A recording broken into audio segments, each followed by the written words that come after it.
நெல்லை விதைத்து 2வது நாள்லேருந்து நீர் பாய்ச்ச துவங்கணும். இந்த நீரை எப்படி பாய்ச்ச சொல்கிறாங்கன்னா, காய்ச்சலும் பாய்ச்சலும் அப்படின்னு சொல்கிறாங்க. அதாவது தண்ணீரை கட்டி அது அப்படியே 2 நாள் விட்டோம்னா தண்ணி வற்றிடும். பிறகு அதை தண்ணி காட்டணும். அப்படி வத்த காட்டணும். இப்படி நாங்கள் ஒரு 10 நாள் தண்ணீரை காய்ச்சிட்டு வந்தோம்.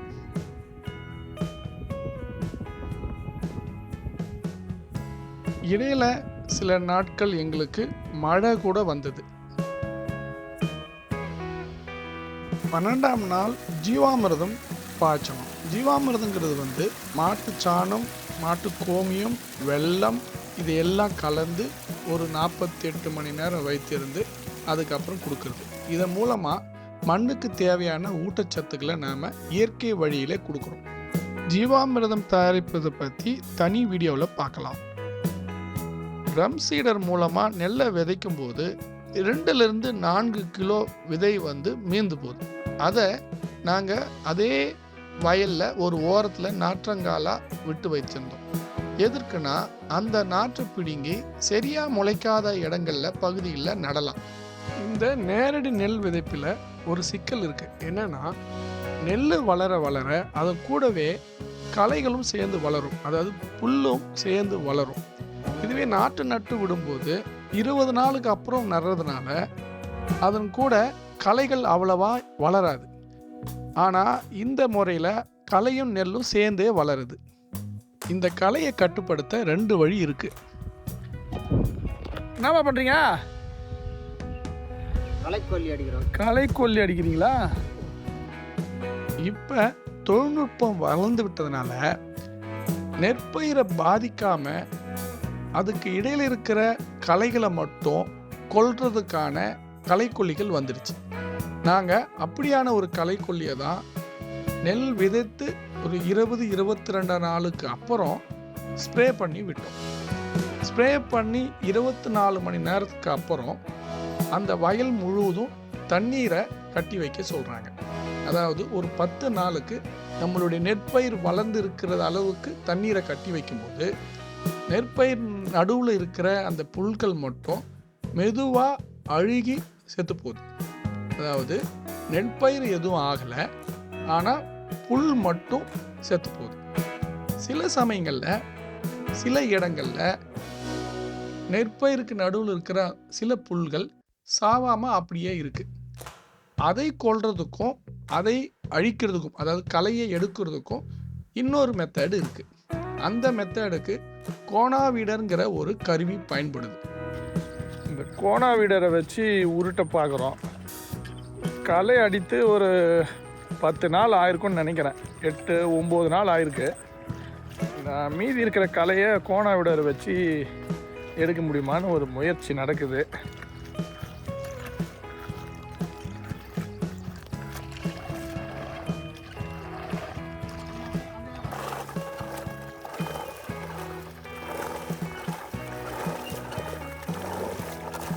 ஓட்டாத்து இது கோனாவீடர் ஓட்டுறது. இந்த கோனாவீடர் ஓட்டுறது மூலமாக 2 பலன் இருக்குது. ஒன்று, தேவையில்லாமல் வளர்ந்துருக்க களைகளை நாம் அழிக்கிறோம். 2வது, நெற்பயினுடைய பக்கவாட்டில் மண்ணை கிளறி விடுறதுனால அந்த வேர்கள் நல்லா பிடிப்பு ஏற்படுத்திக்கிட்டு அதிகபட்சமான தூர் விடுதுன்னு சொல்கிறாங்க. இங்கே தூருங்கிறது செடியில் கிளை போல ஒரு விதையிலிருந்து நிறைய செடிகள் வளர்ந்து வர்றது குறிக்குது. என்னங்க தம்பி அது? இன்னும் பக்கத்தில் வாங்க. விநாயகர். அதாவது நம்ம கலைக்கு வண்டி ஓட்டியிருந்தா கோனாவீடர் ஓட்டினா நீ விநாயகர் செஞ்சுருக்க. சரி, ப்ரே பண்ணிக்க அவர்கிட்ட. ட்ரம் ஹீடர் வச்சு நாங்கள் அன்றைக்கி விதை இழுத்த போது மீந்த விதைகளை நெல்லை இங்கே மொத்தமாக விதைச்சி வச்சோம். எதுக்குன்னா, இந்த ட்ரம் ஹீடரில் இழுக்கும்போது கொஞ்சம் தண்ணீர் பகுதிகளில் சரியாக முளையாமல் போயிடும் அப்படிங்கிற ஒரு விஷயம் சொன்னாங்க. ஸோ அந்த சரியாக முளையாத இடத்துல இப்போ இந்த நாற்றை பிடுங்கி நடப்போகிறோம். அதானே? ஸோ அந்த மாதிரி கொஞ்சம் ஒரு 2% போல் கொஞ்சம் அங்கங்கே கார்னர் பகுதிகளில் கொஞ்சம் தண்ணீர் தேங்கின பகுதிகளில் மிளைக்காமல் இருந்தது. ஸோ அதுக்கு தான் மாணிக்கம் எடுத்துன்னு போயிட்டு நட போகிறான். பார்த்து நடு. அப்படி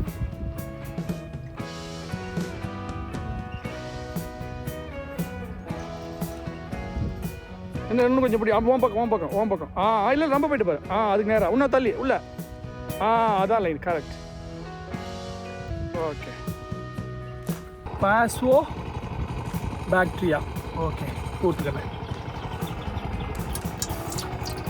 அசோஸ்பைரிலம் ஓகே இதான் ட்ரைகோடெர்மா வெரிடி ஈஎம் கரைசல் 1 லிட்டர். இவையெல்லாம் உயிர் உரங்கள்னு சொல்லப்படுற நுண் உயிரிகள். பாக்டீரியா, பூஞ்சான் போன்ற நிலத்துக்கு தேவையான நுண்ணுயிர்கள் இவை. இதை பயன்படுத்துறது மூலமா மண் வளத்தை அதிகப்படுத்தலாம், பயிர் வளர்ச்சியும் அதிகப்படுத்த முடியும்னு அரசே இதை பரிந்துரைக்குது. இதை நம்ம அரசனுடைய மானிய விலையிலையும் வாங்க முடியுது, இல்லை வெளியே தனியார்களும் விற்கிறாங்க. இதை பயிர்களை தெளித்து வர்றது மூலமா அதிகப்படியான ஊட்டச்சத்துக்களை நம்மளால கொடுக்க முடியுது. சில சமயங்களில் செடிகளுக்கு இடையில இருக்கிற எக்ஸ்ட்ரா களைகளை, அதாவது புல்களை நம்ம கையால் பார்த்து பிடுங்கணும், இல்லைன்னா காலால் மிதித்து மண்ணுக்குள்ளே புதைச்சி விட்டோம். இதன் மூலமாக அந்த களையினுடைய தழைச்சத்து இந்த செடிக்கே கிடைக்குதுன்னு சொல்கிறாங்க. அதாவது அது மக்கி போய் அதுவே சத்தாவும் மாறுறது இதனால் பண்ண முடியுது.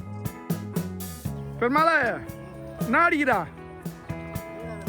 மீன் அமிலம் எதுக்க? வளர்ச்சிக்காக. வளர்ச்சி ஊக்கியில் யூரியாவுக்கு பதிலாக இயற்கையில் இந்த மீன் அமிலம்ங்கிறது மீன் கழிவுகளையும் வெள்ளத்தையும் பயன்படுத்தி செய்கிறது. அதாவது மீனுடைய தலை, அதனுடைய குடல் போன்ற தேவையற்ற கழிவுகளை ஒரு 20 கிலோ எடுத்துக்கிட்டு அதுவும் கூட ஒரு 20 கிலோ வெள்ளத்தையும் கலந்து ஒரு 40 நாட்கள் நாங்கள் அப்படியே வைச்சிருக்கிறோம். அப்படி வைக்கிறது மூலமாக அழுகி போய் தேன் போல ஒரு அமிலமாக கிடைக்கிது. இவர் நாங்கள் மீன் அமிலம் அடிக்கிறத பார்த்துட்டு வாசனைக்கு வந்து எங்கள் கூட நின்றுங்கிறாரு. இவருக்கு இப்போ மீன் அமிலத்திலேருந்து வர வாசனையும் எங்கே மீன் இருக்குதுன்னு தேடிங்கிறாரு ரொம்ப நேரமாக. அடுத்தே விட்டான் ஐயா. இந்த அமிலம் மிக சிறந்த வளர்ச்சி ஊக்கி, செடிகளுக்கோ இல்லை பயிர்களுக்கோ தேவையான பல்வேறு சத்துக்களை இந்த மீன் அமிலம் கொடுக்குதுன்னு சொல்கிறாங்க. இந்த மீன் அமிலம் தயாரிப்பதை பற்றி தனியாக ஒரு வீடியோவில் பார்ப்போம். இந்த வயலுக்கு ஆல்ரெடி ஒரு 3 நாளைக்கு முன்னாடி மீன் அமிலம் கொடுத்த பிறகு ரொம்ப நல்லா இருக்குது. மற்ற விஷயங்களை நான் அடுத்தடுத்த வீடியோவில் கொண்டு வரேன். ஆர்வம் கொண்ட நண்பர்கள் என்னை பின்தொடர்ந்து வாங்க. எங்கள் சேனலை சப்ஸ்கிரைப் பண்ணி வச்சுக்கோங்க. நன்றி.